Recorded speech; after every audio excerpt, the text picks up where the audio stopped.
আসসালামু আলাইকুম। শান্তা রান্নাঘরে সবাইকে স্বাগতম জানিয়ে আজকের ভিডিওটি আমি শুরু করছি। আজকের ভিডিওটি আমার হচ্ছে রসমালাই। অল্প সময়ের মধ্যে আমি এই গুঁড়ো দুধ দিয়ে রসমালাইটি বানিয়ে ফেলেছি। আপনারা অবশ্যই বাসায় চেষ্টা করে এই রসমালাইটা বানিয়ে ফেলবেন। এটা খেতে অনেক টেস্টি অ্যান্ড সুস্বাদু।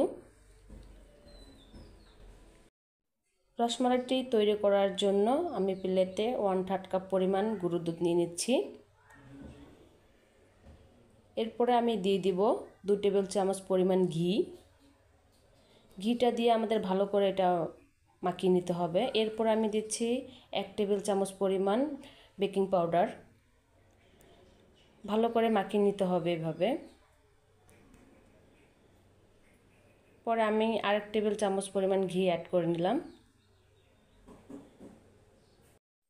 ভালোভাবে এভাবে মিক্স করে নিতে হবে। দেখতে পাচ্ছেন যাতে হাতে এইভাবে দলা হয়ে থাকে।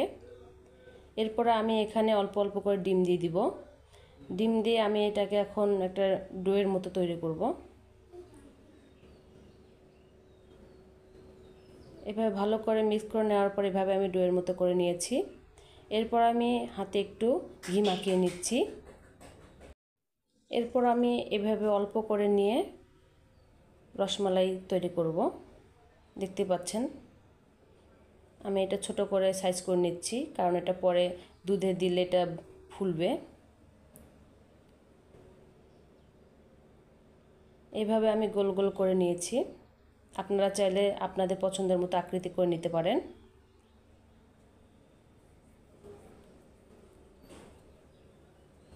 দেখতে পাচ্ছেন কিভাবে নিয়েছি আমি। আমার এখানে অনেক কটা মিষ্টি হয়ে গেছে। এখন আমি প্যানের মধ্যে দিয়ে দিচ্ছি 2 কাপ পরিমাণ দুধ।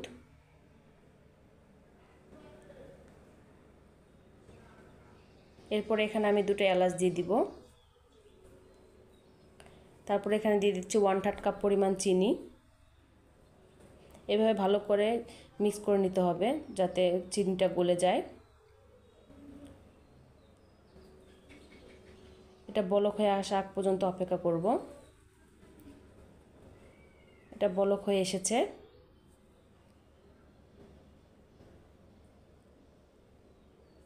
এখন আমি এখানে দুধটা ভালো করে জাল করে নিতে হবে। দেখতে পাচ্ছেন এটা আমি 5 মিনিটের মতো জাল করে নিয়েছি। এখন আমি এখানে গুঁড়ো দুধের মিষ্টিগুলো দিয়ে দিব। এভাবে একটা একটা করে দিতে হবে যাতে একটা আরেকটার গায়ে লেগে না যায়। আমি ঢাকনা দিয়ে দিলাম।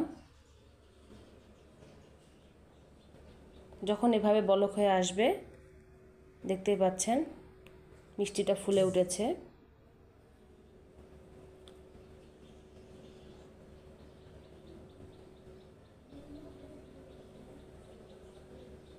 রসমালাইটা আমার অনেকটা হয়ে এসেছে। দেখতে পাচ্ছেন মিষ্টিগুলো কিভাবে ফুলে উঠেছে। তৈরি হয়ে গেছে আমার রসমালাই। এখন এটা আমি চুলো থেকে নামিয়ে নিব।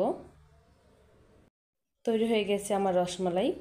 আজকে এই পর্যন্তই। সবাই ভালো থাকবেন, সুস্থ থাকবেন। আল্লাহ হাফেজ।